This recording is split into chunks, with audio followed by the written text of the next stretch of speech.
Hello, everybody. Welcome into the NBA Front Office Show. I just hit the record button just now because I want to get you in on this conversation Keith and I are having. We're talking about how, and by the way, we've got a ton of news to get into. Welcome into the show, all the pleasantries and all that. Would we get more viewers for our show if Keith and I just yelled at each other every day? And particularly about things that we are dead wrong about. Is that the path to success in sports media today? Your thoughts? Loud and wrong, baby. That's the way to the top, apparently. Just be loud and be wrong. So, or would we get more viewers if we just started randomly screaming Celtics and Lakers players' names at each other for 45 minutes every day? Like, is that what people want? Like, I don't know. I'm very confused at this point about what it is people want in these shows because you probably know by now. Random player was spouting off some CBA nonsense versus knowledge, and it was very not accurate, but he's gonna get 1 billion views and people are gonna repeatedly share it all over social media like it's the gospel, and here we are. But it is what it is. Keith, is Jason Tatum soft? Yeah, sure. Yeah, compared to the Celtics of yore, apparently. Oh my gosh. I don't know.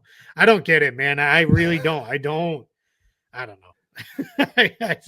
I'm utterly confused. I'll leave it at that.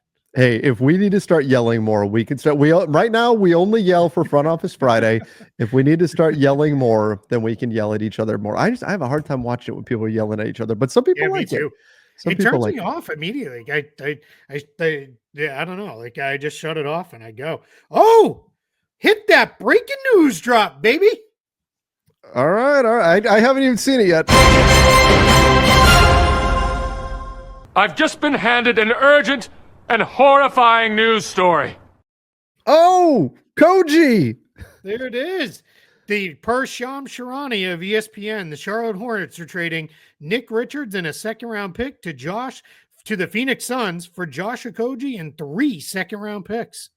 So There it is. There's a trade. Look at that. We had a deal. Moving around like idiots, and we actually get a deal. That's more idiocy from us off the top of the show. That's right. There's trades to happen. So, all right. Right. Well, I mean, we had heard combinations of Nurkic maybe to the Hornets and all this. This is far simpler. This makes a lot more sense for Charlotte. You're essentially You're taking on $3 million extra dollars. They're miles from the luxury tax. They're fine. And Josh Okogie fully non-guaranteed next year, so they'll just waive him. And then 3 second-round picks. So they're picking up +2 seconds, and we'll find out here. Hopefully by the end of the show, but by the end of the night, we'll know what these seconds are that's involved, because that could be like a fake second going from Charlotte to Phoenix. But if nothing else, I mean, this is good for the Suns. It's enough front court upgrade. I like holding Nurkic's contract back to do something else with that versus spending it to bring in Richards. But Richards is a nice pickup for them, especially if they're not fully trusting in the Mason Plumlee, Oso Iguodala, my guy, that combination up front. Yeah, this has to mean that Nurkic is gone. Like there's no room to have Nurkic, Richards, Oso, Plumlee. There's no room to have 4 guys like that. So I would have to imagine there's either another move coming with Nurkic, or they're just gonna send him home or something. Yeah, I mean, I don't think they'll really send him home, but yeah. My guess is they'll make another trade, because otherwise you're kind of wasting $18 million of tradable salary if you just let him go, because he does have a fully guaranteed $19 million contract this year. If he was on an expiring deal, I would say they probably just waive him and be like, see you later, go away. We'll eat your contract for the rest of this year, but it's at $19 million next year. So now what you do is you turn around and say, all right, we're going to use that 18 million in another trade at some point, which that's more helpful to fill things out than taking, because it was going to, like, if you could have got Nick Richards and Cody Martin, or Nick Richards and another actual valuable player to help you right now, then I would have got it. But when it was like, we're going to do Nick Richards and filler for Nurkic, I didn't love that for the Suns. But now if you're doing Nick Richards and you're doing him and now you can use Nurkic to go get like a $16 million guy, and I'm just Yeah. throwing out random salary numbers. I don't have a player in mind by any means, but you could do that. This is great. No, getting off $3 million with a Koji does not change their apron status. No. Prior to this trade, the Suns were, I mean, it's almost laughable, $31.5 million over the second apron.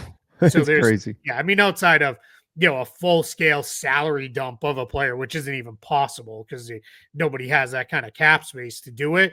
They can't get off that kind of, they're not going to get under the second apron. There's no possibility that happens this trade deadline. But, nice pickup for Koji was like in and out of the rotation, more out than in.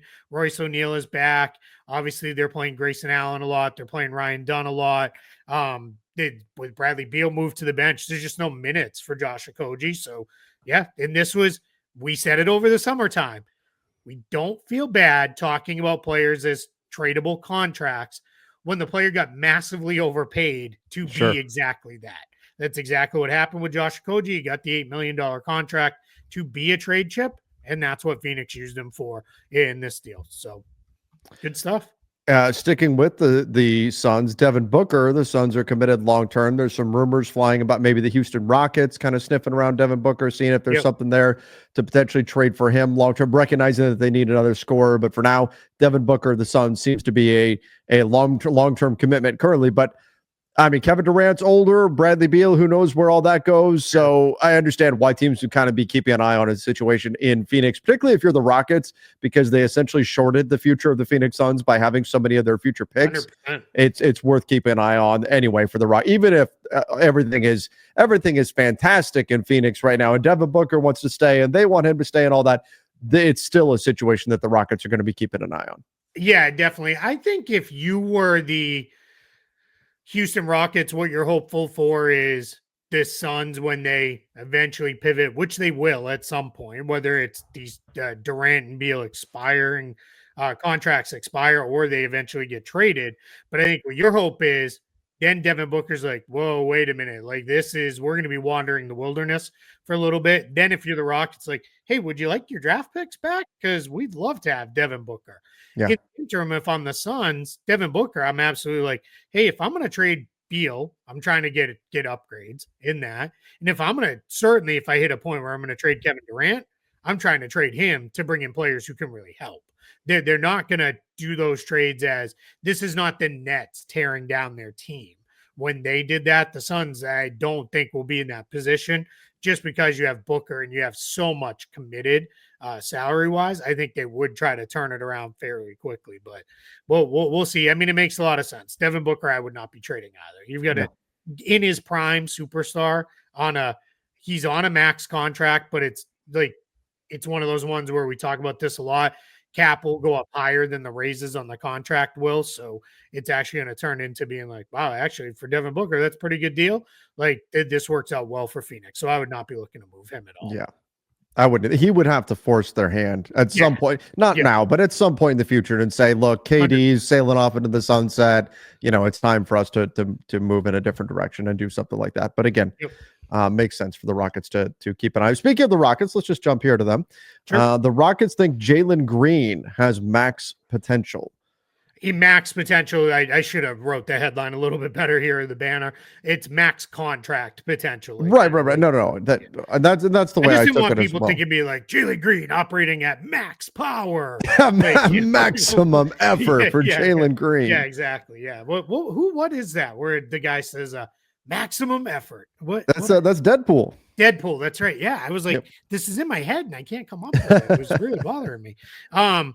So this came out, this was a discussion on the Hoop Collective. They were talking about the Rockets and how they're playing really well, which they are. I mean, I thought being without Tari Eason and then losing Jabari Smith Jr., I thought things might get a little bit bumpy for them, but Amen Thompson has come in and just, killed it. Like he's been great. And I think now we have to start thinking about Amen Thompson as like one of the single most versatile players in the league because they're playing him as a 4 who guards 1 through 5, and he can kind of do just about anything, but the only thing he can't do is shoot.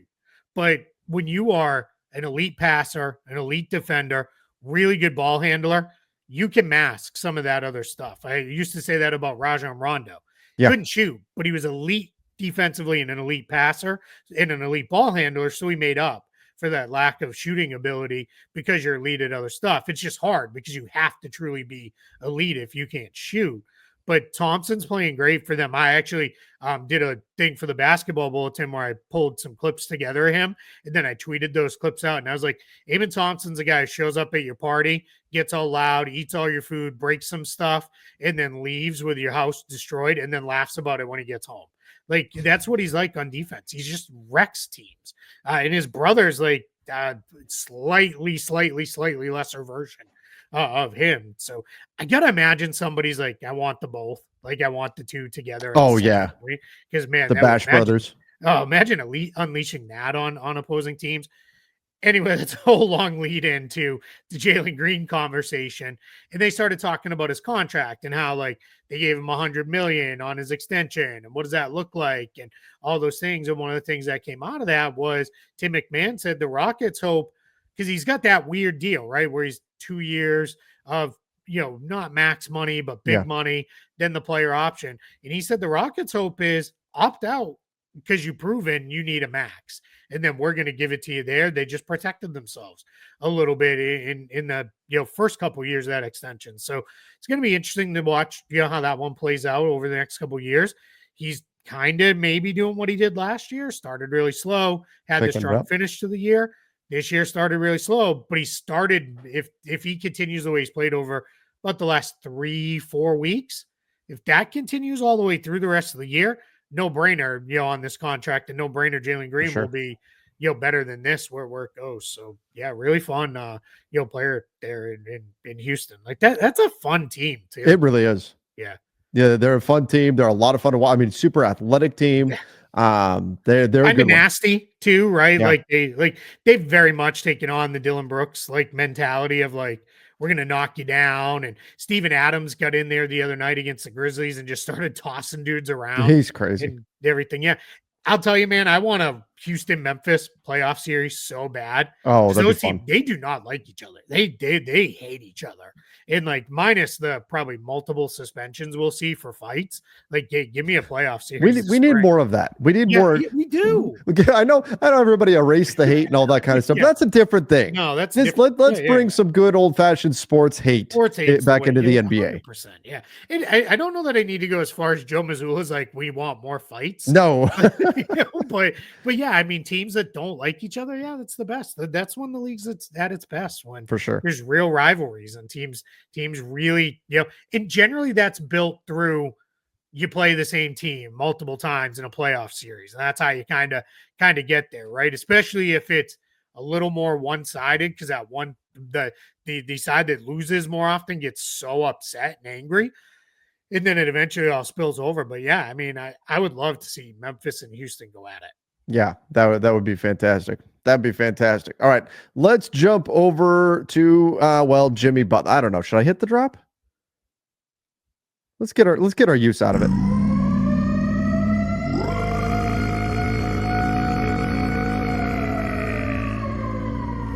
I want to see me get my joy back from playing basketball, and wherever that may be. Can you get your joy back here on the court? Probably not. All right.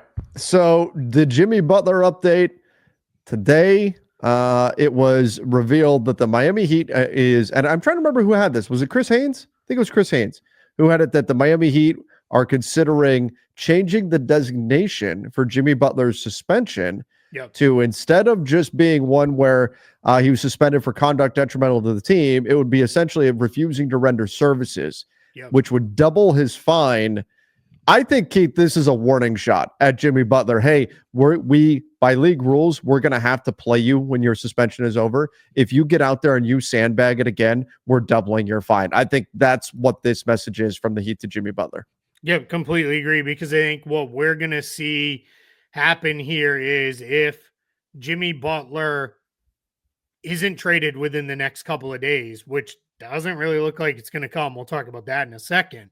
Then, yeah, you have to play him. The player participation policy says you have to play him. Now, the league could look the other way, because when they built that, they did build in or extenuating circumstances kind of clause. And the league may be like, all right, hey, this is not in anybody's best interest for him to play. And they might be able to kind of, turn a blind eye to it, which I got to bring up something. I'm going to add it to the little show notes here for the end. We're going to do a little scheduled nonsense.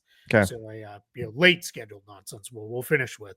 But yeah, I mean, I'm with you. I think this was hey, it sounds like you're going to have to come back and we're going to have to play you.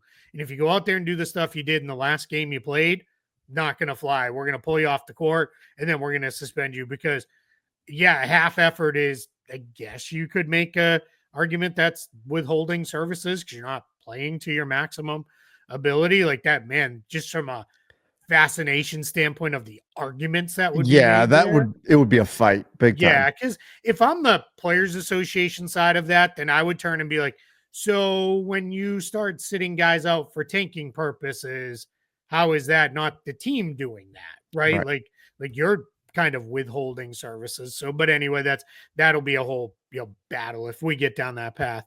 But the other part I was going to talk about was this was, I believe, from Brian Windhorst. His thing here was the Heat don't like any of the options that they have for trades right now, which clearly, right, because we're not anywhere close to a deal getting done. Maybe this Nick Richards thing gets, just sometimes, you get a little bit of movement and maybe something starts moving. I don't think it's a big enough deal to do that, but who knows? But yeah, they have not been presented with any options they seemingly like. And starting to hear a little bit more buzz that a couple of these teams that were maybe not. We talked about this yesterday.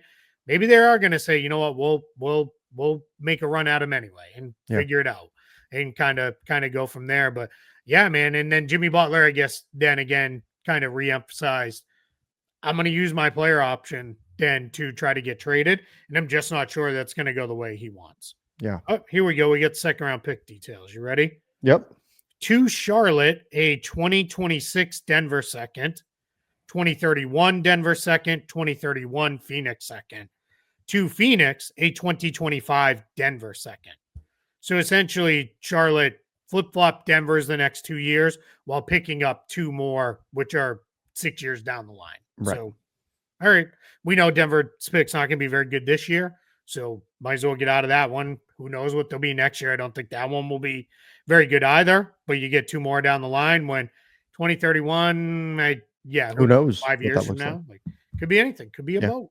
Right? It could be a boat. All right. Some good news. Franz Wagner closing in on a return. Yeah, definitely. I think what's really exciting with this one is that Orlando's getting whole again, right? There's been no real update on Jalen Suggs other than they did give one thing. They were asked he hasn't been on the bench, so why isn't he on the bench? Little worrisome.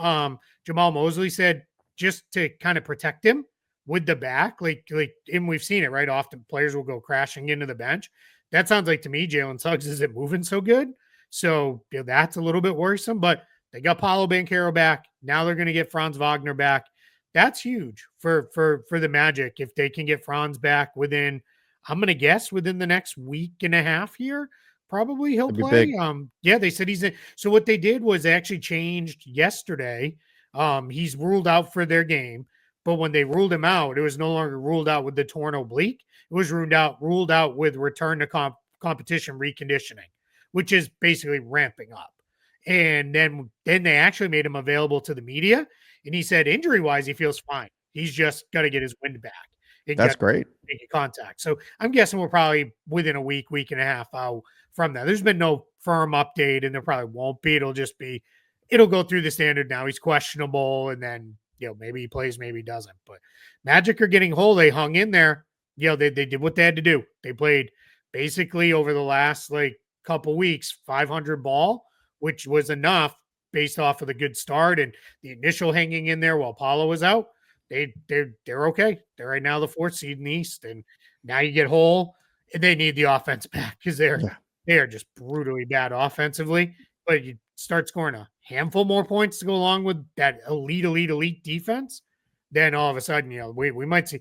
I'm not going to be shocked if the Magic run down the Knicks. and end up with the 3rd seed. They could, provided they stay healthy. they've been so good defensively. I wouldn't put it past them. If they get any kind of boost on the offensive end, it's going to pay major dividends because their defense is already so good. Yep. Yeah, without a doubt. Yeah. And just so everybody knows, we're going to do one more quick topic and then my very quick scheduled nonsense, just because I want to talk about fun thing here at the end. But we're going pretty quick because there was a trade. So we want to get the trade stuff out there since I was out there. Last basketball topic, just because people keep asking about him. Dennis Smith Jr. is headed to Real Madrid. So he's moving over to Spain for the rest of the year. So that's where he'll be. This will be a rest of the season contract. He was reportedly there and he was putting pictures on Instagram of being in Madrid. So I can't assume that was coincidence. But he's going through medical checks, and barring anything weird there, I'm sure that's going to be a finalized contract. Probably by the time we wake up in the morning, that'll get done here. So, but people keep asking about him because it kind of goes like, well, if we did this and this and this and did a 2-for-1 trade, we had an open spot. Yeah, Markel a lot of Fultz teams saying or that. Dennis Smith Jr. And now Fultz still seemingly not ready to go, and Smith Jr. going to be off the table. So I wanted to add that one in there. Are you ready to do a little quick unscheduled nonsense? I'm ready for it. This is. Did you watch the Deadpool trailer? Or Deadpool, Daredevil? Oh, Daredevil. Did I? It came out today. It came out. If it came out today, then no. Today has been a disaster. So no. This is without a doubt the most violent MCU thing we've ever seen. And this is just in a trailer. Like, it is wild, the stuff that goes on in this trailer. And it looks awesome. I had so many worries about Daredevil because remember, it's going to be 18 episodes. Then it was, we're going to cut it back. And it was, we're rewriting this and we changed the people who are in charge of it and all this stuff. I get it. It's a trailer. You got to breathe. Don't get too excited here, but it looks incredible. So make sure you check it out. Cause it looks okay. Really I'm going to have to watch that tonight and then we'll compare notes tomorrow on that. Cause we'll do it more tomorrow when we have a little bit more time there, but yeah, man, it looks so good and so incredibly violent. Like a friend of mine said, this makes Moon Knight look like it was a kid's show. And Moon Knight had some pretty big moments of violence. And it was like one of its takeaways, like and this again, just in a trailer, like some of the stuff they're showing going on here. So let's go. Yeah, I'm really excited. And I the way it set up the story too, I kind of like where we're going with this and what might happen here. And I love it's all the people from the Netflix version of the show are all back. We knew most of them were, but they're all going to be there. Like, I think that's, really great continuity. And I mean, those are just super fun characters that are, that Netflix show was pretty good. When we've seen Daredevil pop up and stuff, he's been really good. So yeah, I'm excited. Looks good. March 4th, I think it was. I believe so. Yeah. I can't wait. I'm fired up for Daredevil. Daredevil was the best part of the She-Hulk show. So, which was a low bar, but still. That's true. Yeah. But still, those people were asking if she's going to pop up in that. And I was like, I wouldn't be shocked if she did. Like, maybe we'll see. So I think I wonder if they've kind of painted themselves into a corner a little bit on like, what do we do with the whole Hulk of it all? Because remember at the end of She-Hulk, Bruce Banner showed up with a kid. Yeah, that's right. What's his name? Scar. Scar. Yep. And it was like, wait, what is happening here? Right. Like that's, just, I don't know. That show was a mess. Yeah. That one was not one of their finer. And it was funny at moments, but like, I don't know. It got a little too weird for me. It did. But we could spend a whole show talking about we could all the errors with it. But we won't hold anybody here any longer. But look at that. We started the show goofing off. We got a trade and broke down the news. Let's go. 25-minute show here. In and out very quickly for everybody. But yeah, man, let's go. We get a trade. I got work to do. That's right. Excited. Me too. We got stuff to jump on here, but we appreciate everybody for coming in. Make sure you do subscribe to the channel and let us know your thoughts on the trade. Till next time, everybody. See ya and stay safe.